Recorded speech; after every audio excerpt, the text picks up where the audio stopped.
Bonjour à tous, ici Monsieur Nathan Lemaire, le roi du marketing, et aujourd'hui je dois vous partager quelque chose de très important. La dette. La dette, c'est un piège très dangereux dans lequel 80% probablement des Français tombent dedans. D'accord?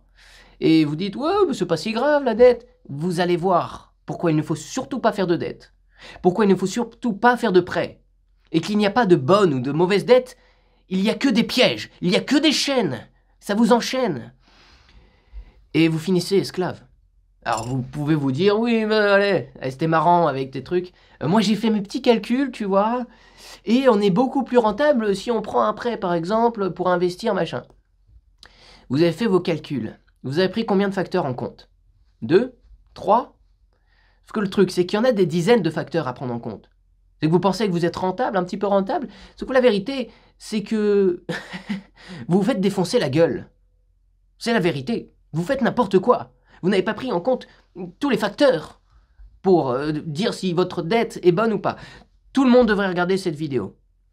Que vous êtes jeune, étudiant, que vous avez déjà un prêt en cours, que vous souhaitez peut-être faire un prêt, ou alors que vous n'avez pas encore d'opinion, ou que vous savez déjà que les prêts c'est une mauvaise chose, que les dettes c'est une mauvaise chose.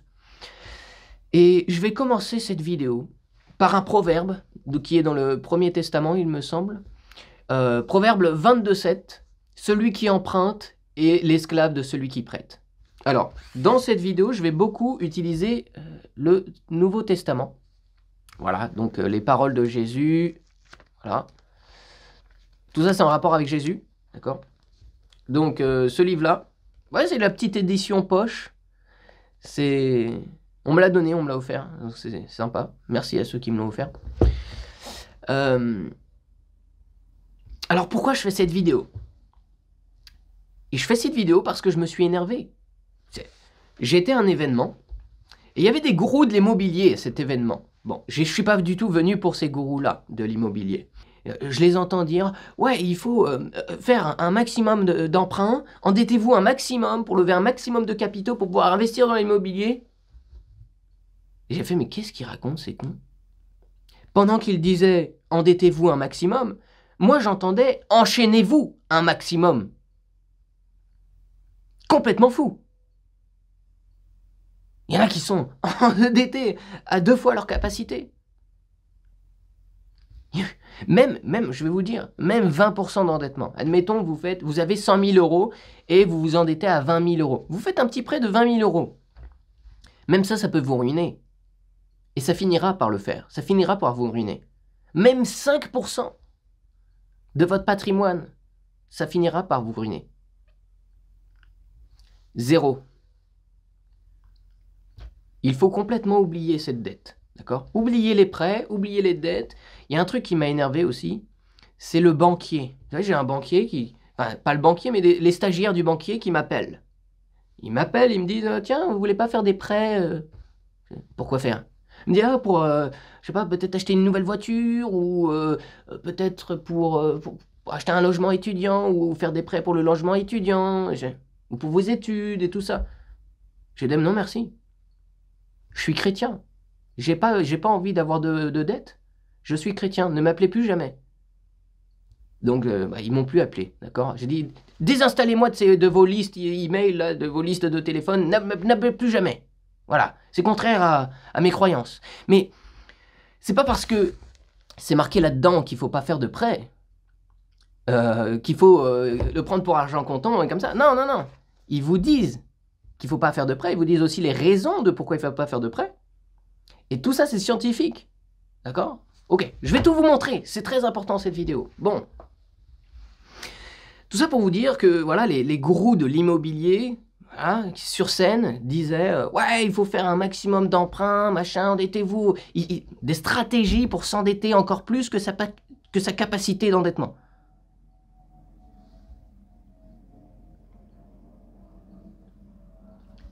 Ces gens-là ont l'impression de gagner de l'argent. C'est de l'illusion. Ils se font défoncer. Et ces gars-là, là, je les appelle les concurrents malveillants, je les appelle les satanistes. Les gourous de l'immobilier qui vous disent « endettez-vous au maximum », moi je les appelle les satanistes. Hein? Je suis en guerre contre ces gens-là. Puisqu'ils appauvrissent beaucoup plus les gens qui ne les enrichissent. Et c'est prouvé mathématiquement. Je vais vous montrer tous les calculs. Bon. Donc tous ces clowns de l'immobilier, faut les éviter. D'accord? Je vais vous montrer pourquoi. Hein, mais là, c'est un peu plus l'intro, le contexte. Pourquoi je vous fais cette vidéo? Parce que ça m'a énervé. Alors, j'allais pas dire à cet événement, j'allais pas me lever et dire « Oh papa, vous dites n'importe quoi, il faut surtout pas faire de prêt, vous êtes des satanistes !» Genre, là, ça aurait été un peu bizarre. Surtout que moi, j'ai été invité à cet événement, je vais pas foutre la merde dans l'événement. Bon, ils se reconnaîtront, hein. Il y en a pas mal quelques abonnés que j'ai croisés là-bas, donc c'était sympa. C'était sympa. Mais bon, ça reste quand même un bon événement, malgré ces intervenants miteux. Voilà, on va dire ça comme ça. On va être gentil. Hein. Ah oui, aussi, oui. Parce que, surtout moi, je connais tout ça. La dette, les prêts, l'effet de levier. Alors, on nous parle de l'effet de levier, on nous dit, oui, l'effet de levier, c'est une bonne chose. Mais il y a différents types d'effets de levier. Faut pas les confondre. Hein. Il y a l'effet de levier... par exemple de l'automatisation, de la réplication. Par exemple, tu fais une vidéo, tu n'as pas besoin de distribuer des CD à 1000 personnes. Non, tu fais une vidéo, c'est gratuit, c'est disponible sur Internet. Donc ça, c'est un effet de levier très puissant. Mais il y en a qui disent l'effet de levier, c'est très bien. Oui, c'est très bien. Mais la dette, ça, c'est un mauvais effet de levier. Vous voyez? Emprunter, c'est un mauvais effet de levier. C'est un effet d'évier. Tu mets ta tête dans l'évier comme ça. C'est ça que ça veut dire. Bon, vous dites, mais pourquoi t'en veux autant contre les dettes, contre les prêts? Vous allez tout savoir dans cette vidéo. Ça va probablement durer 40 minutes, peut-être 1 heure. Mais c'est important. Parce que vous allez regarder cette vidéo durant 1 heure. Mais vous allez probablement sauver votre vie. Parce que la dette peut ruiner votre vie et vous auriez pu vous suicider. Je connais des personnes, vraiment, je les connais vraiment, qui se sont suicidées à cause de la dette. J'en connais. Donc c'est vraiment quelque chose de sérieux. C'est vraiment quelque chose de sérieux. Et un roi ne signe pas son esclavage dans le bureau d'un banquier. Donc l'effet de levier, ce n'est pas un levier, non, c'est une laisse. Le banquier, il vous tient en laisse, comme ça, comme un petit toutou. Bon. Vous savez pourquoi je fais cette vidéo? Parce que à l'âge de 20 ans, je crois que c'était à 19 ans ou 20 ans, je crois que c'était plus, je venais d'avoir 20 ans. Ok, je crois que c'est ça, hein. Je sais plus trop, si c'était à 19 ans ou 20 ans, bref. Bon, bref.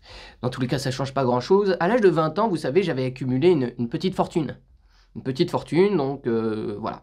Donc je me dis, bon bah, il faut bien que j'en fasse quelque chose de cette fortune, donc on va parier sur Bitcoin, sauf que on va faire un effet de levier, donc on va emprunter de l'argent pour parier sur Bitcoin à la hausse. Hein? Donc ça va être l'effet de levier, le trading avec l'effet de levier.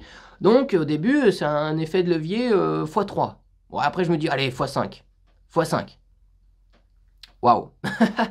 Donc j'avais mis 80% de mes économies, j'avais emprunté 5 fois la somme que j'avais, et donc j'avais un gros truc, une grosse position. Et je me suis fait liquider. Bitcoin est descendu à 17 000, il a fait un petit pic. Non seulement moi je me suis fait liquider, mais genre tous les autres gogolitos comme moi, ils sont aussi fait liquider. Donc j'ai perdu des centaines de milliers d'euros à l'âge de 20 ans. À cause de l'effet de levier, à cause de la dette, à cause du prêt. Voilà. Donc, moi j'ai été touché par ça. Mais vous savez, vous dites, oh il est complètement con, il a fait ça. Oui, j'étais complètement con, effectivement, je le reconnais.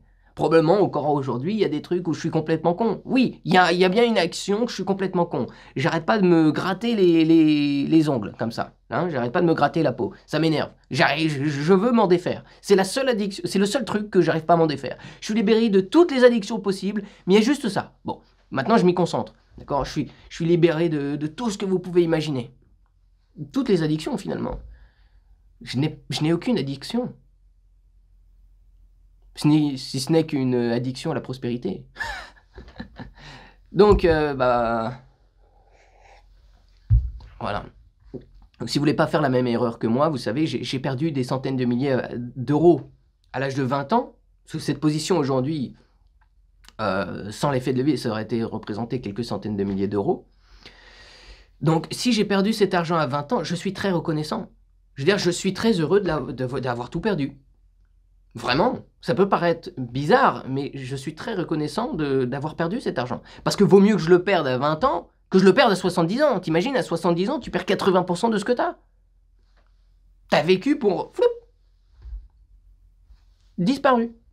Donc, vaut mieux que je fasse cette erreur à 20 ans qu'à 70 ans. Donc, franchement, je suis très reconnaissant d'avoir fait cette erreur. Et au moins, je la referai plus jamais. Non seulement un levier x5, je le referai jamais, mais un levier, même 1%, je le ferai pas. Bref. Donc déjà, maintenant, je vais vous montrer, en premier temps, les facteurs scientifiques. Scientifiquement parlant, mathématiquement, pourquoi il ne faut pas faire de prêt. Okay. Ensuite, je vais vous donner la version chrétienne.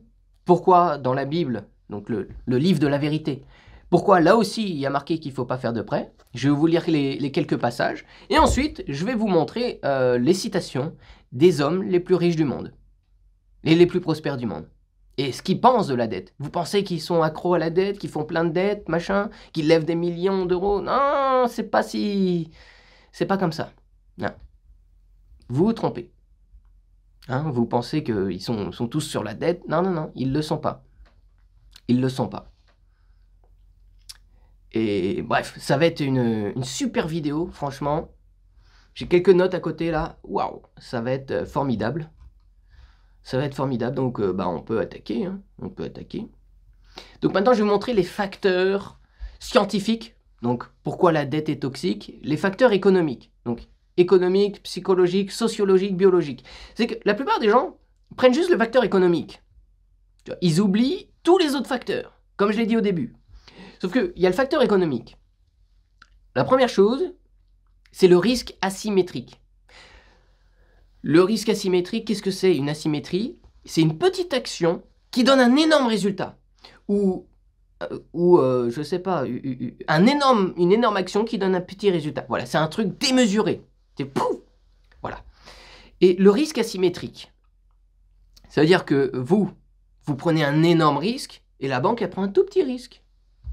Parce que quand vous perdez tout, vous ne pouvez plus rembourser le prêt. Et ben la banque, elle dit pas, oh bah tant pis, on s'est fait, ah bah tant pis. Bah non, la banque, qu'est-ce qu'elle fait? Bah elle vous prend votre maison, elle vous prend votre voiture, elle vous bloque votre compte en banque, elle vous prend l'argent directement. Et elle vous fichez Banque de France. Comme ça, vous êtes bien emmerdé. Dès que vous avez de l'argent, hop là, ça part pour le banquier. Voilà. Voilà ce que c'est un risque asymétrique. La banque, elle ne perd rien. Elle fait que gagner. Quand elle vous fait un prêt, la banque, elle fait que gagner. Parce que même s'il y a quelqu'un qui ne rembourse pas, au pire des cas, je sais pas, il s'est barré dans un autre pays, il ne peut pas rembourser, la banque, elle dit ça, elle imprime des billets.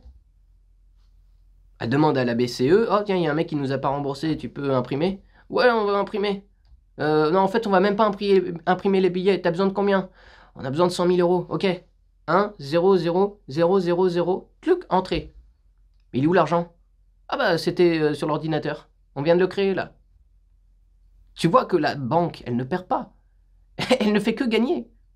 Parce que c'est elle qui imprime l'argent. Vous voyez? Donc c'est ça le risque asymétrique. C'est vous avez tellement à perdre.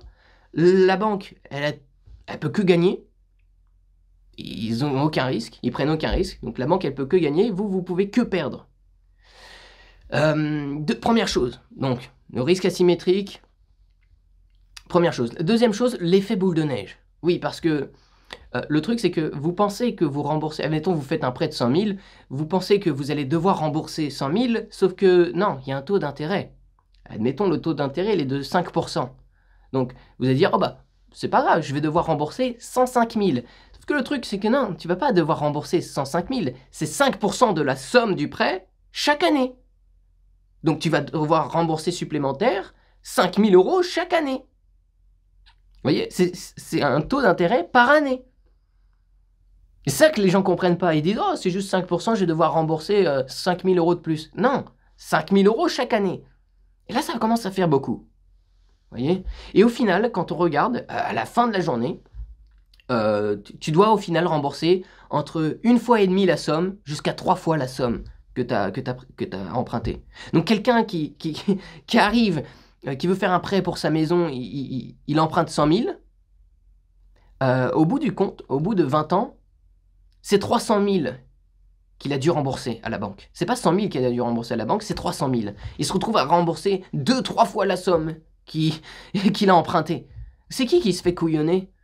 C'est le mec qui a emprunté. C'est lui qui se fait couillonner. Mais ça, les gens ne le savent pas. Ils n'ont pas encore fait les calculs. Ou alors, quand ils ont fait les calculs, admettons, ils ont pris en compte ça, mais c'est pas suffisant. C'est pas suffisant. Parce que là, déjà, quand tu vois ça, tu te dis, vaut mieux pas. Niveau économie, c'est pas ouf. On est peut-être à l'équilibre si on se débrouille bien. Peut-être on peut essayer d'être à l'équilibre. Parce qu'il y a tellement d'autres facteurs qui sont destructeurs. Oh, déjà, il y a la dépendance au cash flow. Chaque mois, vous avez une corde au cou. Chaque mois, vous êtes obligé de mettre une partie de votre argent pour que ça rembourse les intérêts de la dette que vous avez prise. Donc vous avez comme une corde au cou. Si un mois, vous ne pouvez pas rembourser, vous êtes mort. Vous êtes cuit. C'est pour ça que votre cash flow, il part pour la dette. C'est comme les impôts des Français. Il y a 50% des impôts des Français qui partent pour payer les intérêts de la dette. C'est du vol. C'est du vol. C'est complètement n'importe quoi. Hein? Mais en fait, si je commence à rentrer là-dedans, je vais peut-être me faire bannir ma chaîne. Bon, vous savez quoi? La vérité triomphera. On se dit, mais attends, ouais, l'État... attends, je vais dire où j'étais, là. On va dire, oui, l'État, ils sont assez intelligents quand même. Si eux, ils font de la dette, si eux, ils sont endettés à 3400 milliards, la France, là, c'est que ça doit être bien. Depuis 1789, et encore plus récemment, depuis, on va dire, les années 1970 en France, ça a vraiment accéléré. Depuis les années 70, genre, la plupart des présidents, c'était des anciens banquiers. Pompidou, ancien chez Rothschild, Macron, chez Rothschild, et il y en a plein d'autres. Il y en a plein d'autres. Mitterrand, je crois, ou... un truc comme ça. Bref. Ils étaient tous des anciens banquiers de chez Rothschild. Un banquier de chez Rothschild. Qu'est-ce qu'il veut? Il veut endetter les gens pour pouvoir récupérer le taux d'intérêt. Et donc Macron, sa mission, c'est pas d'aider les Français, c'est pas d'apporter de la prospérité, mais c'est d'apporter un maximum d'endettement à la France pour que tous les taux d'intérêt, ils partent à sa banque, avec ses copains. Hein? Eh oui. Donc la moitié de la dette, à part... Donc la moitié du taux d'intérêt, la moitié de vos impôts, ça part pour payer de la dette. Voilà. Voilà. Et ça va péter. Je vous le dis, ça va péter. Ça va péter. Vous regardez, la France, elle s'est endettée. Hein. C'est arrivé beaucoup de fois dans l'histoire. Vous regardez l'histoire, à chaque fois qu'il y a eu de la dette, hop là, tout s'est écroulé. Et on est reparti, on a recommencé de zéro. Les gens ont oublié que c'était la dette qui les ont fait écrouler. Ils ont reparti, un petit peu de dette, un petit peu plus, un peu trop, et pouf, ça s'écroule. Comme ça. Pouf, pouf. Et là, on est en haut, là. On est en haut. Tous les chiffres convergent pour dire que jusqu'à 2030, en 2030, ça va péter. D'accord? Avant 2030, ça risque de péter. Niveau de la dette. Donc, si vous voulez vous en protéger, il faut avoir du Bitcoin. Voilà. Donc, mettez vos euros dans Bitcoin. Voilà. Ça, c'est ce que je fais. Bon. Ensuite, la croissance artificielle. La croissance artificielle, oui, donc c'est-à-dire que vous gonflez, hein, mais c'est artificiel. C'est-à-dire que vous construisez, mais sur du sable. Puisque, vous savez, un sac poubelle, un sac plastique vide, a du mal à tenir debout. Hein, construire sur le sable, ça finit par toujours s'écrouler. Si vous construisez un putain de château sur du sable, il finira par s'écrouler. C'est automatique. Et la croissance artificielle, donc avoir de la dette, bah, c'est de l'argent que tu mérites pas. Tu as l'impression, c'est une illusion, tu as l'impression de croître, tu as l'impression de grandir, d'avoir de la croissance, mais c'est artificiel. Et floup, tu construis sur du sable. Et là où il y a une tempête, floup, ton château il s'écroule. Voilà. 2008, voilà. 2020, voilà. Et puis il y en a encore plein hein, à l'époque. Moi j'ai des billets de collection, je peux les ramener, j'ai des billets de collection, il y a marqué 1000 francs. Waouh, 1000 francs, waouh, c'est comme 1000 euros quoi. Mais en fait, non. J'ai des billets de 1000 francs, j'ai des billets de 1 franc, je me dis c'est bizarre. Des billets de 5 francs, je me dis c'est quand même bizarre cette histoire. Genre, c'est comme s'il y avait des billets de 1000 euros et des billets de 1 euro. Bah non, en fait c'est parce que la monnaie hyperinflation, hop, ça s'est écroulé. Ça a monté, ça s'est écroulé. Mais lorsque ça s'écroule, tout le monde perd son argent. Tous ceux qui détiennent de l'euro perdent leur argent. Okay, donc c'est une croissance artificielle. Bon, ça c'était les facteurs scientifiques économiques. Donc, niveau économique, là on se dit, on est quand même un peu dans la merde. Mais c'est les seuls facteurs que les gens prennent en compte, s'ils sont bien au courant. Mais des facteurs comme ça, il y en a 4. 4 fois plus. Déjà, il y a le facteur psychologique, qui est sous-estimé. Le stress chronique. Vous avez beaucoup plus de cortisol, vous perdez la mémoire, vous perdez la créativité. Ça a été prouvé, il y a une étude comme ça. Que quand tu es endetté, tu commences à avoir du stress, tu commences à perdre tes capacités, à perdre ton génie, à perdre ton intelligence.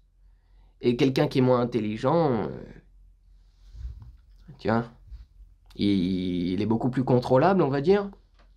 Mais ouais, ça stresse les gens d'être endettés, quoi.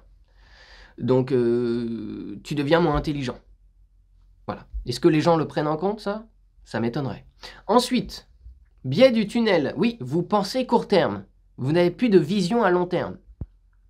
Et penser court terme, c'est le chemin assuré vers la faillite.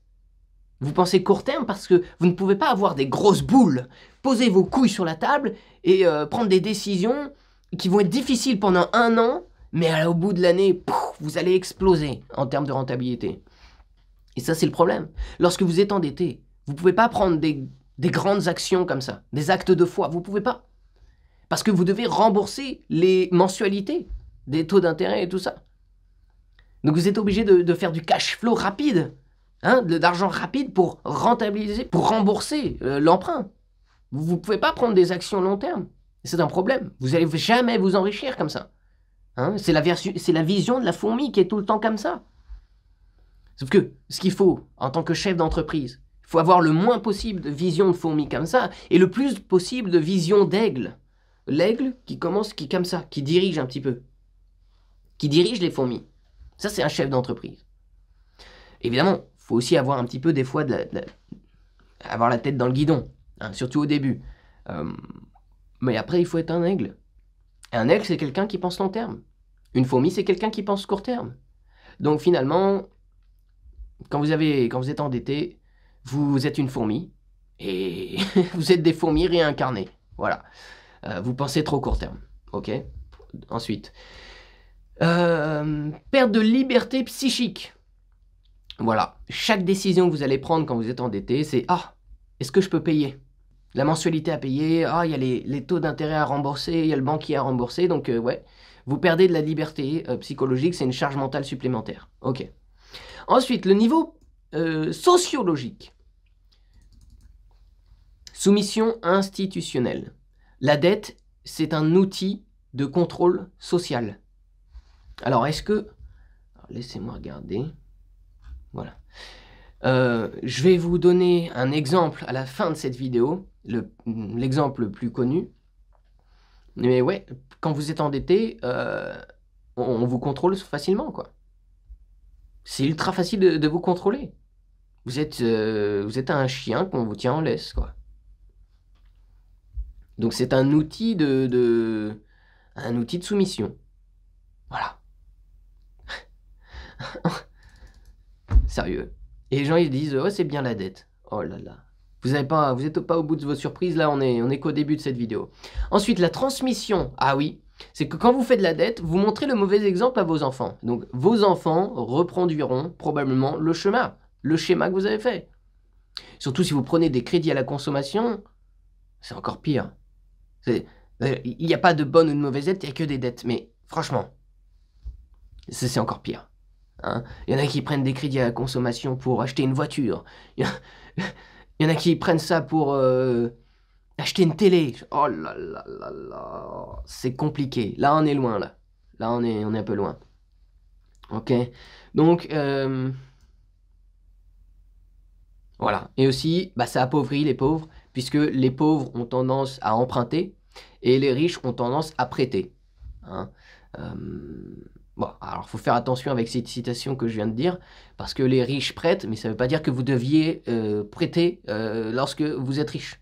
Ça ne veut pas dire ça. C'est une certaine partie des riches le font. Voilà. Ça ne veut pas dire que c'est une bonne chose.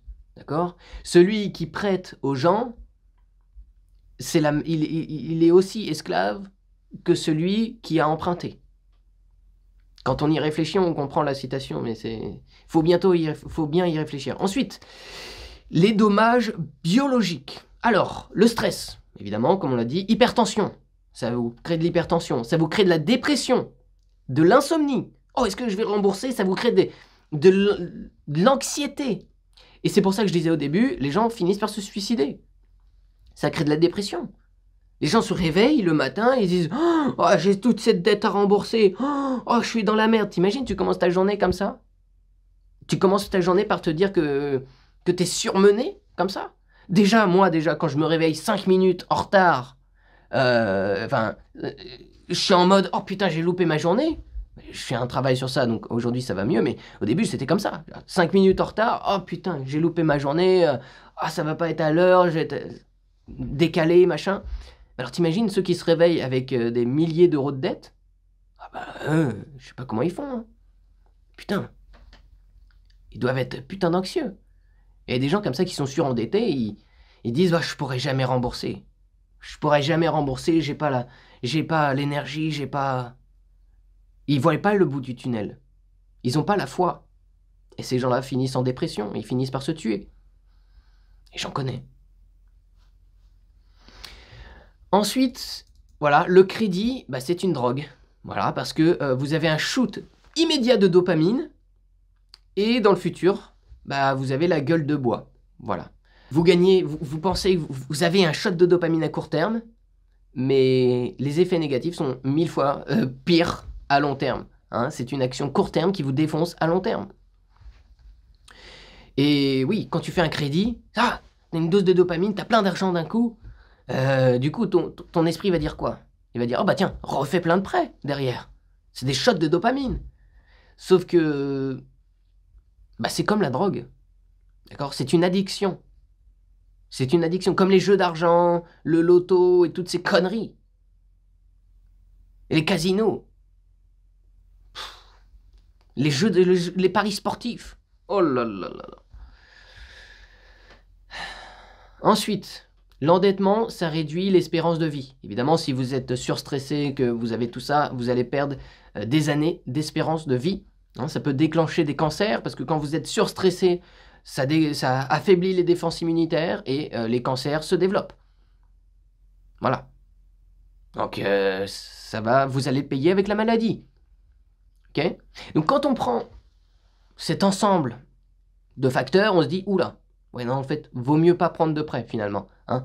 Oui, j'ai calculé. Oui, peut-être que j'ai l'impression d'être rentable si je fais un prêt. Parce que tu prends en compte l'inflation des machins. Mais en fait, non. Tu vas le payer avec ta santé, tu vas le payer avec ta vie. Non, tu vas le payer en montrant le mauvais exemple à tes enfants. Non, vaut mieux pas. Au final, vaut mieux oublier complètement cette chose, cette fonctionnalité. Ok, maintenant, on va voir la vision spirituelle chrétienne. Ok. Le Nouveau Testament, le livre de la vérité. Il n'y a aucune... tout est bon là-dedans. D'accord? Il y a aucune... surtout dans le Nouveau Testament. Dans le Premier Testament, il y a des trucs un peu bizarres, qui sont pas cohérentes. Il y a des gens qui ont modifié les textes et les machins et les trucs. Et Jésus, il a dit, hop, hop, hop, il y a des conneries dans votre livre, là. Il faut le réécrire. Donc on va rétablir la vérité. Il y en a marre! Il y a des gens qui ont modifié les textes. C'est pas la vérité. J'ai jamais dit ça. Et donc, il a posé ses couilles sur la table. Il a dit, maintenant, je vais faire le Nouveau Testament, on va rétablir la vérité. Ok. On commence par Romains 13.8. Allez, c'est parti. Romains 13.8. C'est parti, je vais vous le lire. Ne gardez aucune dette envers personne, sauf la dette de l'amour mutuel, car celui qui aime les autres a parfaitement accompli la loi. Ce que dit la loi? Tu ne commettras pas d'adultère, tu ne commettras pas de meurtre, tu ne commettras pas de vol, et tu ne convoiteras rien. Ces commandements et tous les autres se résument dans cette parole. Tu aimeras ton prochain comme toi-même. L'amour ne fait rien de mal au prochain, donc l'accomplissement parfait de la loi, c'est l'amour. Voilà. Bon, je peux continuer. En fait, je pourrais tout vous lire carrément, tellement c'est tellement puissant, ce livre. Chaque phrase est tellement puissante. Vous devriez... C'est le meilleur livre. Hein. C'est le top 1, c'est le niveau 1. C'est pas le niveau 1, c'est le niveau max. C'est lui le meilleur livre de développement personnel, d'accord? Le Nouveau Testament. Voilà. Chaque phrase, c'est une bombe de vérité. Il parle de tout. Il parle du mariage, il parle de comment choisir sa femme, comment vivre avec sa femme, il parle du sexe, comment on joue, comment on gère, il parle des addictions, comment se défaire de ses addictions, comment être prospère, comment être heureux, comment toutes ces choses. Voilà. Donc la seule dette, voilà, qui est permise, c'est la dette de l'amour. La seule dette que vous pouvez avoir, c'est celle de l'amour. Mais, comme il l'a dit, ne gardez aucune dette envers personne, sauf la dette de l'amour, parce que, voilà, c'est, voilà. Et tu t'aimeras toi-même comme tu aimes ton prochain. C'est super puissant. C'est l'amour, c'est la joie. Ça, c'est ce qui s'appelle la joie.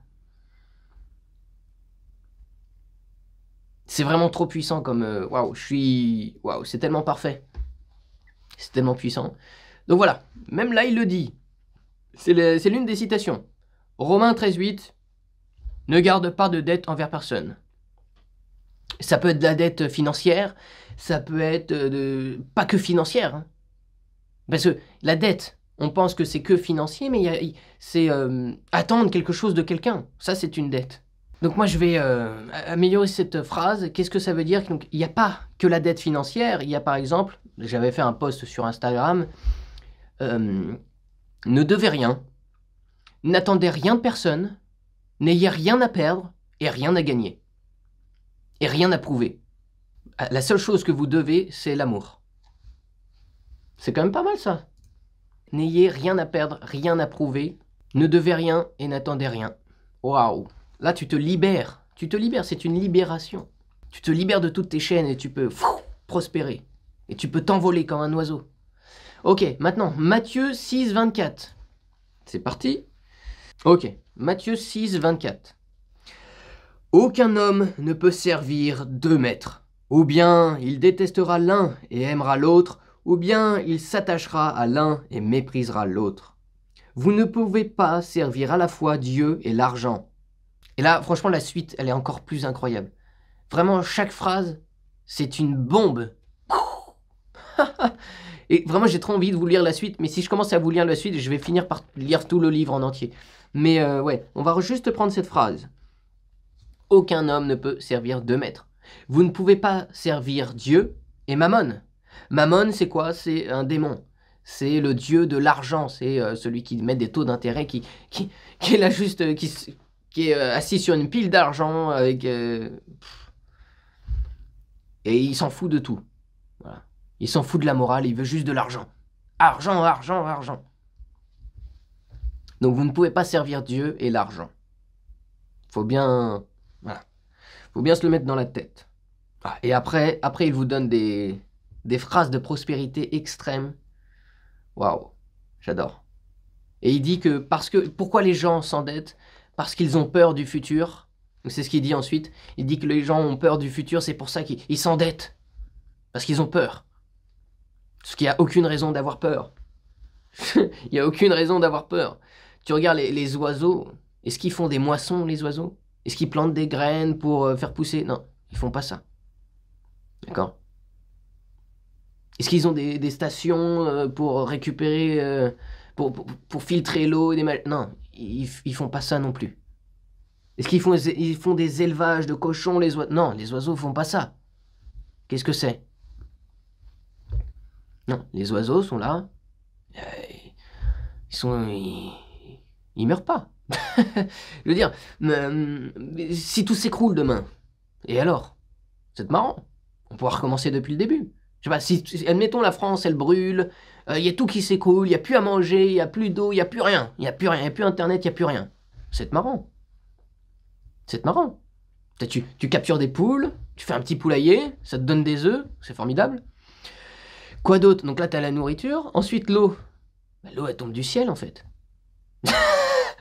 Les gens ont oublié. Ah putain, on est en pénurie d'eau. L'eau tombe du ciel, les gars. Et c'est pas dangereux. Les gens disent, oui, mais l'eau, elle est pleine d'acide. Et les animaux, comment ils font quand il y a de l'eau pluie? Ils sont les premiers, là, on voit tous les animaux se ruer sur les feuilles, là, les crevasses de feuilles. Ils boivent l'eau des feuilles. Est-ce qu'ils sont morts, non? Ça fait Depuis qu'on existe, on fait ça, on boit comme ça. Et là, du jour au lendemain, on est obligé de boire dans des bouteilles. On est obligé. Il y a un truc qui va pas là-dedans, hein. Faut vous réveiller, les gens. Faut vous réveiller, les amis. Donc, ne vous inquiétez pas. Voilà. Vous pouvez servir Dieu, être prospère comme ça. Et le prêt vous attache à Mammon. Mammon, qui est un démon sataniste. Voilà. Ensuite, Matthieu 6, 31, 33. C'est parti. Ah bon, on n'est pas loin. Matthieu 6, 31, 33. Ne vous faites donc pas tant de soucis. Ne dites pas qu'allons-nous manger, ou bien qu'allons-nous boire, ou encore avec quoi nous habiller. Tout cela, les païens le recherchent, mais votre Père céleste sait que vous en avez besoin. Cherchez d'abord son royaume et sa justice, et tout cela vous sera donné par-dessus le marché. Ne vous faites pas tant de soucis pour demain, demain se souciera de lui-même, à chaque jour suffit sa peine. C'est comme je le disais. C'est comme je le disais. Genre l'eau tombe du ciel, la nourriture il y en a partout. Qu'est-ce que vous voulez? Pourquoi vous avez peur? Hein? C'est comme ça qu'il vous contrôle, par la peur. Donc arrêtez d'avoir peur, ça sert à rien. Donc cherchez d'abord le royaume et la justice, et ensuite tout ce que vous aurez besoin vous sera donné. Toute cette prospérité vous sera donnée une fois que vous avez Dieu en priorité. Ok. Parce que quand vous avez Dieu en priorité, vous vous libérez. Il est là pour vous libérer. D'accord? Qu'est-ce que ça veut dire? Les gens disent, ah ouais, mais moi je suis pas croyant. Moi je veux pas croire qu'il y a un mec dans l'espace qui est là, qui nous regarde comme ça et qui fait les petites marionnettes. C'est pas ça.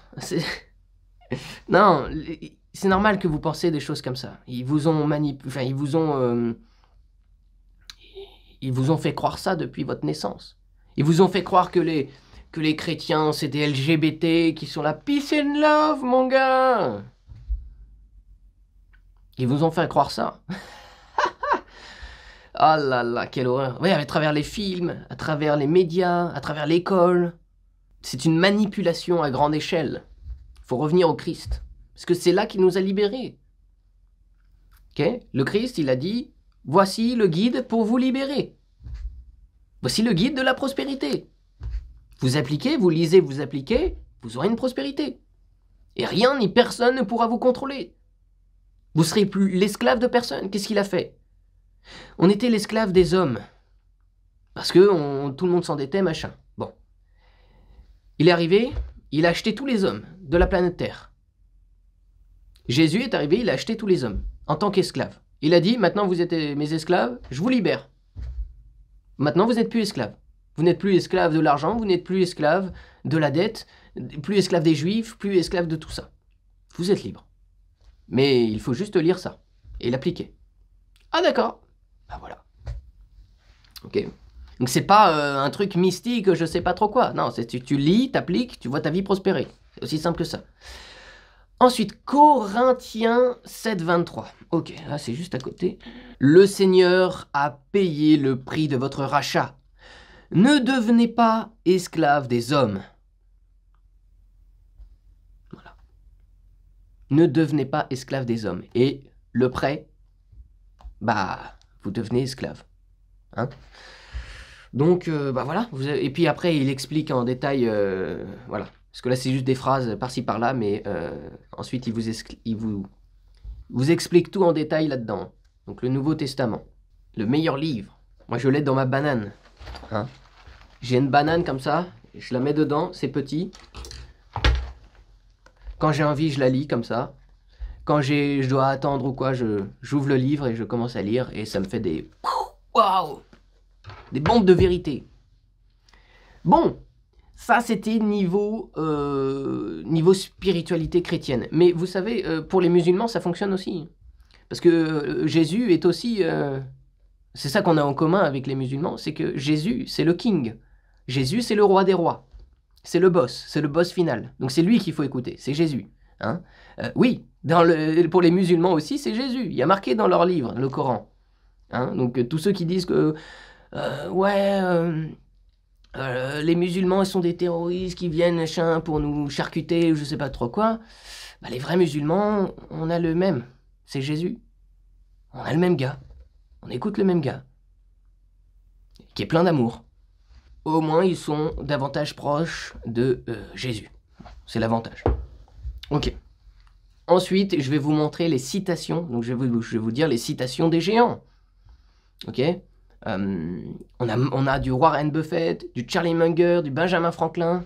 Benjamin Franklin, qui était l'un des premiers présidents des États-Unis.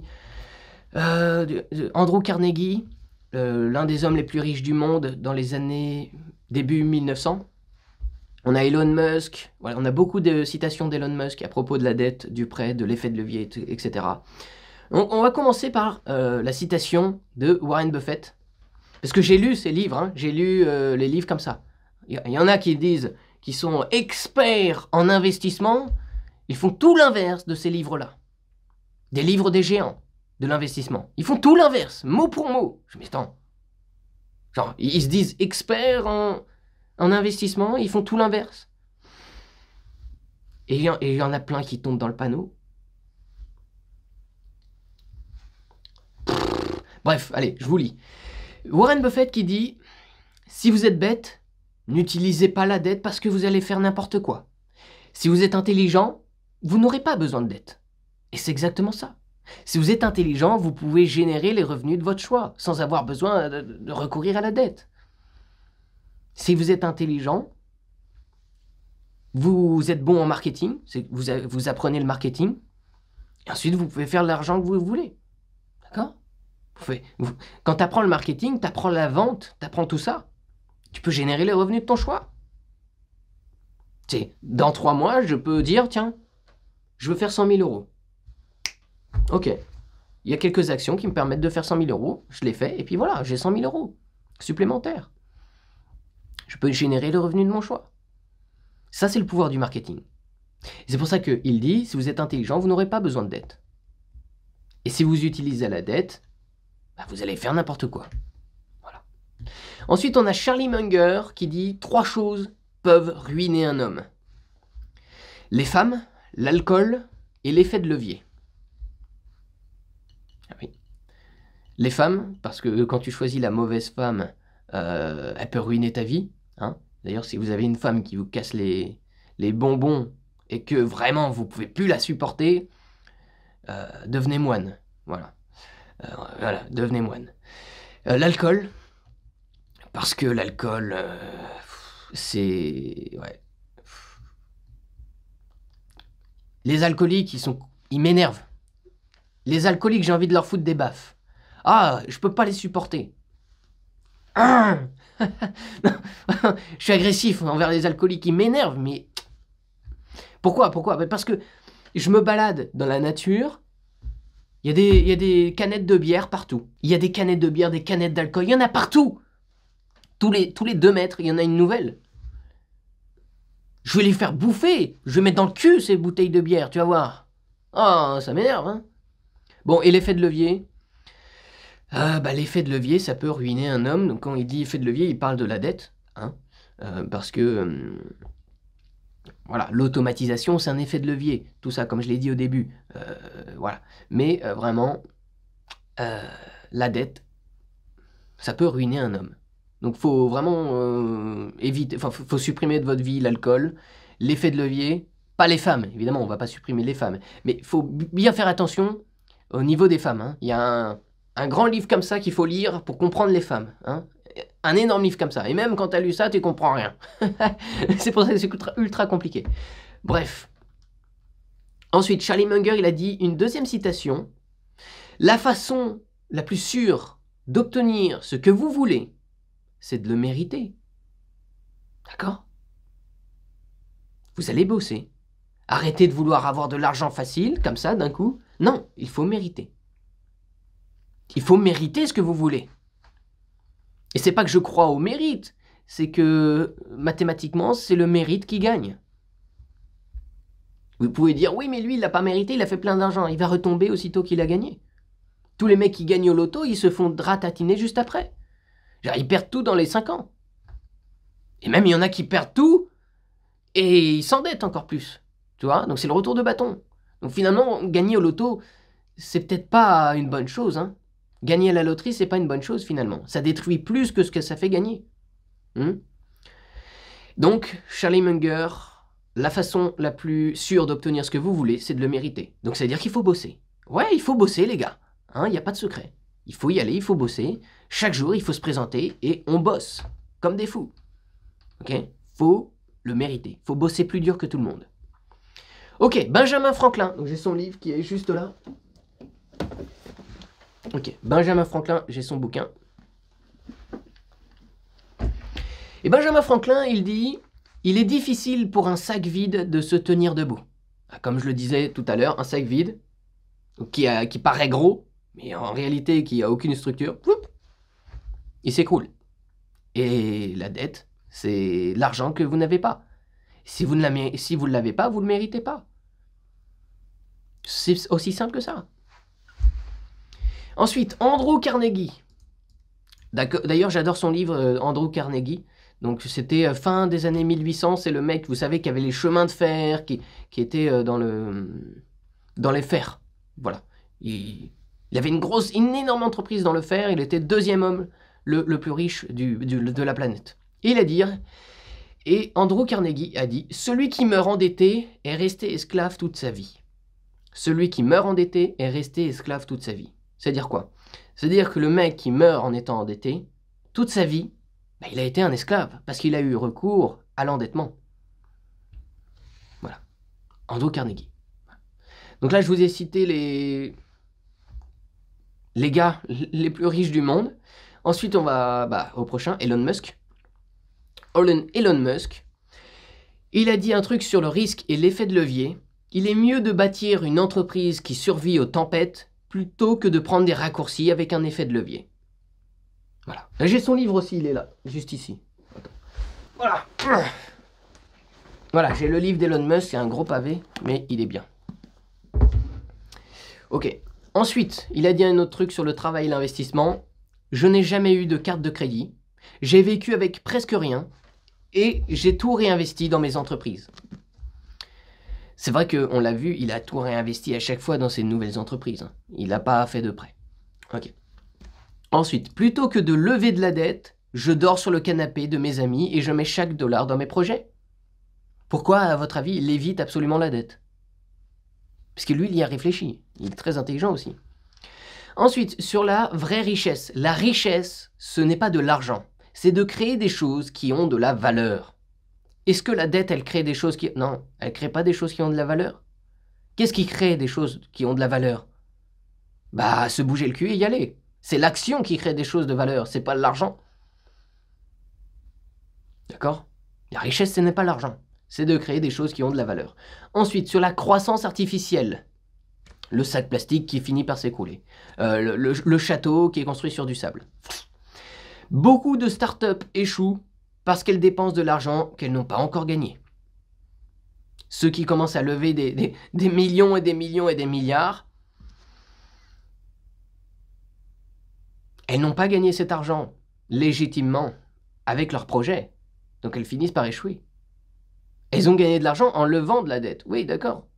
C'est comme ça qu'elles ont gagné de l'argent. En fait, elles ne l'ont pas vraiment gagné, elles doivent rembourser beaucoup plus ensuite. Mais, genre, on me dit, c'est quoi ton budget en pub? J'ai pas de budget en pub. Il y en a qui disent, oui, mais moi, je dois avoir 3000 € de budget en pub. Non, tu dois avoir 0, mec. Tu mets 5 € dans la machine, tu as un client, tu mets l'argent du client, je peux avoir 5 € et commencer une publicité. Tu vois? Pas obligé d'avoir des investisseurs de mettre 10 millions d'un coup. Qu'est-ce que c'est que ces conneries? Bref. Ensuite, sur l'autofinancement, j'ai vendu mon appart, j'ai vécu dans les bureaux de Tesla, chaque centime allait dans l'entreprise. Si vous n'êtes pas prêt à faire ça, ne parlez pas de risque. Voilà. Comme je vous l'ai dit, il s'est bougé le cul. D'accord? Il s'est bougé le cul, le gars. Ok? C'est pas l'argent qui crée la richesse. C'est l'action. Et le mec, il s'est bougé le cul. L'argent, il va pas créer des voitures. C'est l'action qui va créer des voitures. Oh là là. Ensuite, c'est vrai qu'on se dit, mais attends, mais tu nous dis que, oui, Elon Musk, il est contre les prêts, mais il n'en a pas fait un pour Tesla en 2010? Oui, il en a fait un, et je vais vous expliquer pourquoi. Donc, Tesla a officiellement reçu, effectivement, un prêt de 465 millions de dollars du gouvernement américain. Voilà, donc c'était pas un prêt auprès des banques, hein. C'était un truc aux alentours de 0%, hein, peut-être 1%, même pas, tu vois. Donc là, du coup, les prêts du gouvernement dédiés comme ça, spécifiquement, c'est des prêts qui sont beaucoup, beaucoup plus avantageux qu'un prêt bancaire. On est aux alentours de 0%, alors qu'un prêt bancaire, c'est 3, 4, 5, 20%, 100%. Donc voilà. Donc ça reste quand même un prêt. Hein, et donc Musk l'a remboursé 9 ans en avance. 9 ans en avance. En 2013. Il l'a pris en 2010, il l'a remboursé en 2013. Directement, il a dit, bah non, vaut mieux le rembourser le plus vite possible finalement. Hein, parce qu'il ne voulait pas rester dépendant de l'État américain. Voilà pour Elon Musk. Maintenant, je vous parlais de Donald Trump.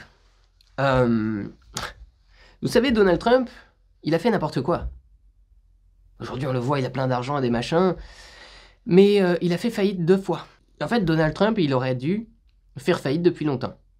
J'ai lu ses livres aussi à Donald Trump. Hein, et dans un livre, il racontait l'histoire de comment il s'est enrichi. Donc il a dit que, voilà, à l'époque, il avait commencé à faire des prêts dans les années 90, 1990. Il faisait des prêts, il était surendetté. Il achetait des casinos, des machins comme ça. D'ailleurs, c'est pas un saint. Hein.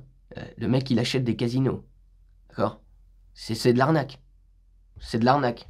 Et il est pas sain, Donald Trump. Il achète des putains de casinos, le gars. Hein? Donc faut se méfier de lui aussi. Mais enfin bref. Du coup, voilà, il fait des prêts, des machins, et puis d'un coup, bah, oh, un petit coup de vent, il fait faillite. Il doit 1 milliard d'euros. 800 millions, il doit. Donc dans ces cas-là, qu'est-ce qui se passe? Bah, tu vends tout ce que tu as, et tu te retrouves ruiné. Voilà. Tu dois peut-être 200 millions jusqu'à la fin de ta vie. Qu'est-ce qui s'est passé? Il a des connexions auprès des élites, notamment des Rothschild.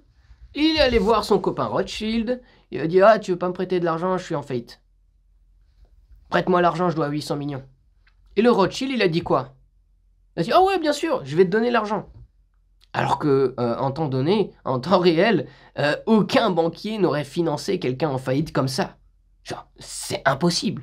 C'est impossible de financer un mec qui est en faillite comme ça. Ça n'arriverait jamais en temps normal.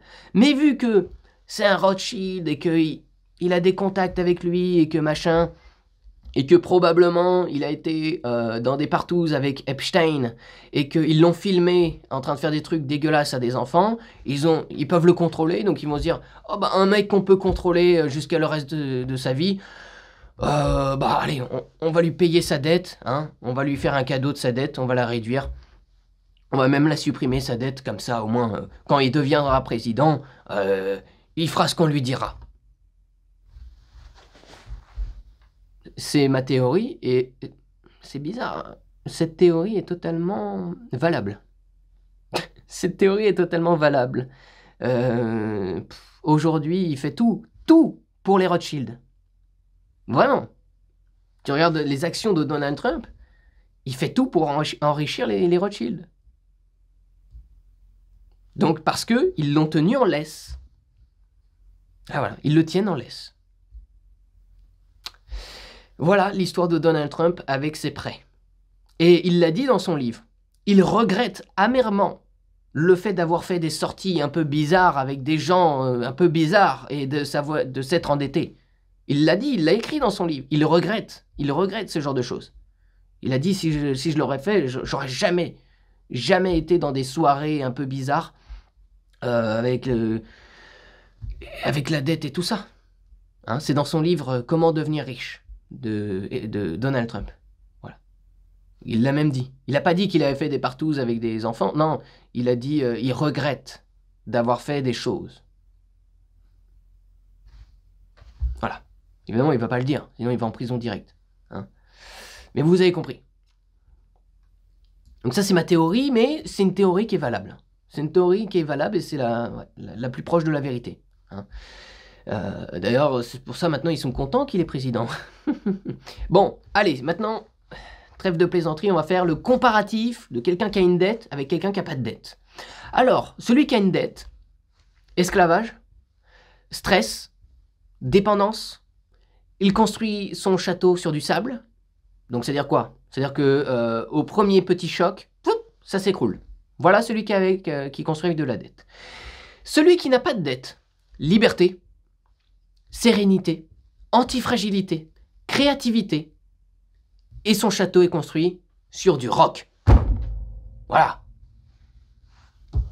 Il a dit quoi? Il a dit quoi, Pierre, Jésus? Tu construiras mon église sur du roc. C'est quand même fou.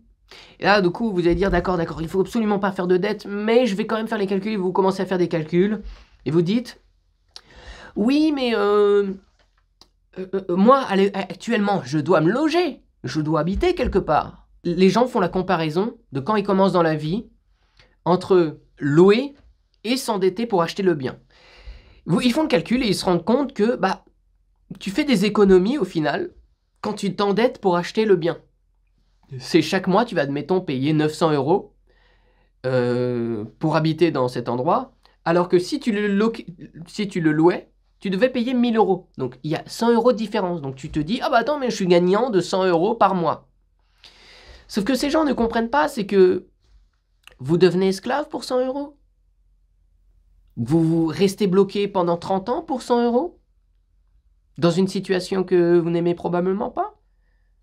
Vous restez esclave pour 100 €. C'est 100 € le prix de votre liberté. Moi, on me proposerait probablement, à l'époque, on m'aurait proposé 30 000 € pour être un peu esclave. J'aurais peut-être dit oui. Aujourd'hui, je dis non direct. Même 300 000 € par mois, on me dit t'es mon esclave pour 300 000 € par mois. Je dis non. Impossible. Impossible. Donc, les gens qui disent oui, mais tu économises 100 €, tu deviens esclave pour 100 €. C'est complètement fou. Même pour 10 000 € par mois, c'est complètement fou. Tu deviens esclave pour 100 € avec le stress, avec tout ça, ce manque de liberté qui vient avec. C'est le prix de votre liberté. D'accord? Votre liberté a un prix aussi. Donc, vaut mieux louer et payer un peu plus cher que de l'endettement. Et là, les gens vont dire, oui, mais j'ai pas d'argent. J'ai pas d'argent. Eh bien, j'ai pas l'argent, machin, voilà. Comment on fait? Au lieu de payer un truc à 1000 balles par mois, tu vas à ce qui s'appelle la campagne, et au lieu de payer 1000 balles, tu vas payer 300 balles par mois. Voilà. Et si t'as pas 300 balles par mois, tu vas chez l'habitant, tu vas chez quelqu'un, il y a tellement de villages en France, tu vas voir chaque porte, tu leur dis, est-ce que vous n'avez pas une chambre que je puisse habiter chez vous? Je vous donne 150 € par mois. Il y a bien quelqu'un qui a une chambre vide qui va accepter pour 150 balles par mois. Vous le payez en blague, vous ne le payez pas à déclarer.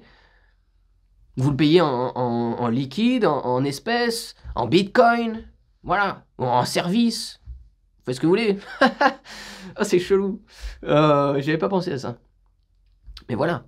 Et si vraiment vous n'avez pas l'argent pour 150, vous pouvez vous fabriquer une cabane dans les bois, j'en sais rien. Mais vous comprenez? Vous n'êtes pas obligé de vous endetter. Et si vous n'avez pas l'argent, soit vous réduisez votre niveau de vie, mais le mieux, c'est quoi? Est-ce que c'est de réduire son niveau de vie ou c'est d'augmenter les sommes de combien on gagne?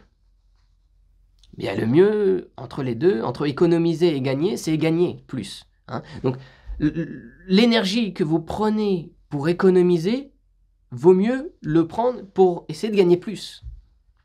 Et le ratio est beaucoup mieux. On ne peut pas économiser plus que 0. En revanche, on peut gagner genre quasiment jusqu'à l'infini. Donc l'énergie, vaut mieux la prendre pour gagner plus.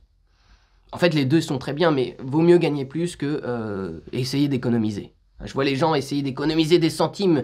Ils sont là, à la caisse. Je dis ça parce que quand je vais faire des balades dans la nature, je m'arrête dans une petite supérette pour prendre des citronnades. Bon, je vois des gens là avec leurs petits tickets, là, les machins, avec des réductions de 30 centimes. Ils sont là pendant 10 minutes. Ils font attendre tout le monde à chercher leur petit bon de réduction 30 centimes. Ils ont perdu 10 minutes pour économiser 30 centimes. Ça fait un peu moins de 2 € de l'heure, quoi. C'est complètement con. Au lieu d'essayer d'économiser, putain, mais les 10 minutes là que t'as perdu, essaye de gagner plus. Construis un business, mets-les dans ton business pour gagner plus. Les gens sont fous, ils font pas les calculs. Il faut réfléchir aussi dans sa vie. Hein. Bon. Voilà. Tout ça pour dire que... Je vais vous donner un exemple pratique, un exemple qui m'a choqué. C'est ma choc-barre. C'est pendant le Covid. Et il y a des membres de ma famille qui sont tombés là-dedans, dans ce piège. Durant le Covid, bon, si tu te faisais pas injecter, tu perdais ton travail. Ok. Moi d'ailleurs, quand ils m'ont dit... ils ont dit aux gens, tiens, il va falloir vous s'injecter, ça va être obligatoire pour être salarié dans l'entreprise. J'ai fait, non, je fais pas ça. Vous êtes des petits moutons avec le petit collier, on va mettre un QR code comme ça, vous faites bé, bé, comme ça. J'ai dit, il y avait tout le monde. Hein. Ils m'ont regardé comme ça. D'un côté, ils me détestaient, mais d'un côté, ils me respectaient. Tu vois? J'ai dit ça au travail, comme ça. J'étais alternant, j'ai rien à foutre, moi. Non, mais sérieusement. Bon, tout ça pour dire que, durant le Covid, ceux qui se faisaient pas injecter... mais ils étaient virés. Bon, très bien. Donc quelqu'un de normal ne se fait pas injecter et se fait virer, bah tant pis pour eux, on va profiter de la vie, on va, je sais pas, on va améliorer sa maison, on va faire des travaux dans sa maison, on va trouver un autre travail, on va lancer une entreprise, ça sera l'occasion de lancer une entreprise, par exemple. Bon, mais le problème, c'est que la plupart des gens sont endettés. Et donc ils ne peuvent absolument pas perdre leur travail. Donc ils sont obligés de prendre l'injection. S'ils ne prennent pas leur injection, ils perdent leur travail. S'ils perdent leur travail, ils ne peuvent plus rembourser le prêt. S'ils ne peuvent plus rembourser le prêt, la banque prend tout ce qu'ils ont. Parce qu'ils sont endettés. Voilà. C'est pour ça que personne n'aurait dû être endetté. C'est parce que les gens sont endettés qu'ils ne peuvent pas se révolter. Ils sont tenus en laisse. Qu'est-ce que vous voulez faire? Il n'y aura pas de révolution. Les gens sont tenus en laisse. Qu'est-ce que vous voulez? Enfin, il n'y aura pas une révolution avec la mentalité que les gens ont actuellement. Mais probablement dans le futur, il y en aura une. Donc si les gens sont morts à cause de cette picouse, eh bien c'est probablement à cause de la dette finalement. Hein, c'est une corrélation entre les deux. Donc maintenant, si vous voulez être solide, si vous voulez réussir dans la vie, être solide, prospère, vous avez juste à être patient. Vous construisez progressivement avec patience. Voilà, vous n'allez pas plus vite que votre ombre. Et vous augmentez aussi vos compétences en marketing. C'est la compétence qui vous fera gagner plus d'argent en tant qu'indépendant, en liberté. Okay. Maintenant, les prêts. Les prêts, c'est tolérable en famille. C'est vrai que je n'ai pas parlé des prêts au sein de la famille. Je pense que c'est tolérable en famille, mais à une condition, à deux conditions, qu'il n'y ait pas d'intérêt, il n'y ait pas de taux d'intérêt, genre tu prêtes 100, tu me rembourses 100, et qu'il n'y ait pas de remboursement obligé. Voilà. C'est que si quelqu'un est dans la merde et il te demande 100 euros, tu lui donnes 100 et tu te dis, bon, bah, si tu me les rends un jour, c'est cool. Si tu me les rends pas, bon, bah, tant pis, c'est pas grave. Voilà. C'est la seule raison de faire des prêts. En fait, c'est des dons, finalement. Hein. Faut remplacer les prêts par la charité. Voilà, tout simplement. Donc, les prêts, c'est tolérable seulement en famille, sans intérêt et sans remboursement. Pas avec les banques des vampires. Voilà. Bon, la conclusion. La conclusion, ça fait déjà 1 heure. Waouh. J'espère que c'était bien quand même structuré tout ça. Bon, le résumé. La dette détruit ta liberté, ta santé, ton business, ta foi. C'est une arme de contrôle, pas un outil de prospérité. Il n'y a pas de bonnes dettes, il n'y a que des mauvaises dettes. Monsieur Nathan Lemaire. Ça, c'est ma citation perso, en tant que roi du marketing. Il n'y a pas de bonnes dettes, il n'y a que des mauvaises dettes. Ensuite, vous dites, d'accord, on ne fait pas de dettes, il va falloir y aller progressivement, il va falloir voilà, être indépendant, construire sa propre entreprise. Il va falloir gagner plus d'argent. Maintenant, vous voulez plus d'argent? Ouais, vous voulez plus d'argent? Arrêtez de courir après les banques et augmentez plutôt vos compétences en marketing. Quand vous savez vendre, vous ne serez plus jamais pauvre. Quand vous savez vendre, il n'y a pas besoin de prêt. Parce qu'un bon marketing avec un bon produit, ça fait de la thune. Donc le livre noir des secrets du marketing, c'est le livre pour apprendre le marketing, apprendre les compétences qui vous feront gagner de l'argent, d'accord, pour vous libérer des chaînes de l'État. Le lien dans la description, il est offert. C'est un cadeau, je vous l'offre, c'est gratuit. Ok, c'est un premier pas vers mon monde. Vous allez apprendre des secrets de marketing qui vont vous faire prospérer. Et pas forcément dans le business uniquement, mais aussi dans votre vie en général. Parce que le marketing, ça se reflète partout. D'accord, ce n'est pas seulement sur le business. C'est aussi dans votre vie amoureuse, c'est aussi dans votre vie de tous les jours, dans votre mentalité. Vous voyez, ce livre contient 99 secrets de marketing qui changeront votre business et votre vie. Et chaque secret de marketing pourrait vous faire gagner plus 30% de chiffre d'affaires. Et vraiment, genre, c'est prêt à être appliqué comme des petits pains. Genre, hop là, tu lis un secret, tu fais « Oh !» tu le comprends d'un coup, et tu dis « Oh, on va l'appliquer !» Et tu passes ta journée à l'appliquer, et à la fin de la journée, plus 30%. Qu'est-ce que tu fais le lendemain? Deuxième secret, tu le lis, tu comprends, tu fais « Oh, dinguerie !» Tu l'appliques, plus 30%. Et c'est comme ça que tu crois ton entreprise. C'est comme ça que tu crées un revenu complémentaire qui finit par surpasser ton salaire. Et c'est comme ça que tu te libères. Parce que vous savez, vaut mieux devenir auto-entrepreneur que salarié. Parce que vous vous souvenez, durant les crises, c'est qui avait le droit de bouger? C'est qui avait le droit de se déplacer? C'était les auto-entrepreneurs. Pas les salariés. Les auto-entrepreneurs pouvaient aller partout dans la France. Vous le saviez ça? Donc ça, c'est une raison de pourquoi il faut devenir auto-entrepreneur. Et ça, c'est juste le début. Mais vous allez vous libérer non seulement de la dette, vous allez vous libérer non seulement du salariat, qui est de l'esclavage. Hein? D'ailleurs, si vous m'écoutez, vous allez probablement devenir inemployable. Peut-être encore quelques-uns qui pourront vous employer, mais si vous m'écoutez, vous risquez de devenir inemployable, à part pour quelques-uns. Donc, c'est un risque à prendre. Okay. Libérez-vous en construisant votre entreprise grâce aux compétences du marketing.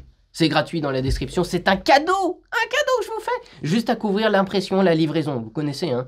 Le livre, il faut quand même l'imprimer, donc ça coûte un petit peu d'argent. Et la livraison, parce que le livreur, ils doivent quand même payer sa famille. Hein. Le livreur, il a besoin d'argent pour vivre. Hein. Donc, une fois que vous couvrez l'impression et la livraison, ce livre est pour vous. Ce livre coûte normalement 37 €, mais je vous l'offre, ok?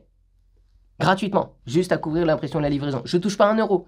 Honnêtement, je perds même à environ 3 € sur chaque vente. Hein. Mais c'est pas grave, c'est pas grave. C'est Bibi qui régale. Et peut-être que derrière, vous allez avoir des révélations. Vous allez faire « Waouh, c'est incroyable !» Vous allez comprendre que ça a fait exploser votre entreprise. Vous allez comprendre qu'il faut continuer à apprendre le marketing. Vous allez aller sur des offres plus chères chez moi. OK. Donc, c'est pour ça qu'il est gratuit. profitez-en, hein, profitez-en, il risque de disparaître un jour. Donc, c'était Monsieur Nathan Lemaire. Et n'oubliez pas, on reste déterminé, mon gars. Boum. Avec ce boum, on a fait exploser, ils sont tous partis. Les mauviettes, les LGBT, les transsexuels et toutes ces bestiaux, ils sont tous partis en courant. Ah ouais, non, attends, la dernière fois j'ai critiqué les LGBT dans mon livre d'humour noir, là, ils m'ont banni d'Amazon. Bon, je vais peut-être me faire bannir de YouTube. Tant pis pour moi, et puis c'est tout. C'était Monsieur Nathan Lemaire, à plus.